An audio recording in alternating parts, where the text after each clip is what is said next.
Glaciers? Hey Daniel, it's Johnny again. Part of the intrusion. I appreciate your insight into the fjords. That's nice. But there's something else that's been keeping me from a restful sleep. What exactly is a glacier? I really don't know why I'm so filled with such angst at this early stage of my life.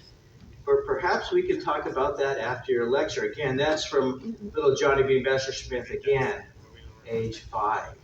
So essentially, large body of ice, snow, and sediment, and it's being compacted, and then its own weight and gravity are causing it to slowly travel downward to the sea in the case of tidewater glaciers. This is Tongass National Forest, so a lot of our experience will be within the Tongass National Forest. Largest national forest in the United States at almost 17 million acres. Alaska Purchase, 1867, purchase of Alaska from the Russian Empire for $7.2 million, which I think works out to about 2 cents an acre or something like that. So pretty good deal. In 1935, Tlingit and Haida tribes challenged the government's right to the land. That's Tlingit and Haida Indians of Alaska versus the United States. Court found that the natives actually did have claim to this, have title to this, and that the purchase didn't extinguish those rights. Case settled in 1967 for $7.5 million. Now the trees are amazing going through there, just beautiful, beautiful. Sitka spruce, that's Alaska's state tree, you'll see quite a lot of that. Western hemlock, shore pine, yellow cedar, quite a lot, and western red cedar. Western red cedar, when we get to Ketchikan, there are 4 centers for totem poles, as well as individuals there, one of whom I met. Just fantastic work there. And we'll talk a little bit more about totem poles in some of the upcoming lectures.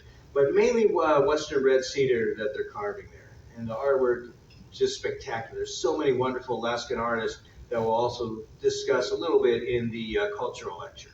And if we have time, I'll play a little drums. I'm a professional drummer. I don't pretend to be well-versed in Alaskan rhythms, but I've studied a little bit. There's surprisingly little online about it, sadly. I hope there's more because it's really an amazing expression. But we might do that together too if we have time. Okay, we also have the Juneau Ice Field. This is a source of 140 glaciers, including the Mendenhall Glacier, which we'll see in Juneau. Mendenhall, accessible by land as well. It's beautiful. Definitely try to get up there if you get a chance. Quite accessible as well. If mobility is a challenge, it's still great. You can get up to the visitor center, and from there, there's a little boardwalk. It's a very, very easy walk where you have a very nice view of the glacier. If you're more mobile, you can also go on into the waterfall. That's about a 30-minute walk away. That's also really beautiful. Located in the Tongass National Forest, 1,500 square miles. Maximum glaciation point was in about 1700, and they've been in retreat ever since. This area right here, near Juneau, and above the Juneau Ice Field. Here's a beautiful shot of it. Right.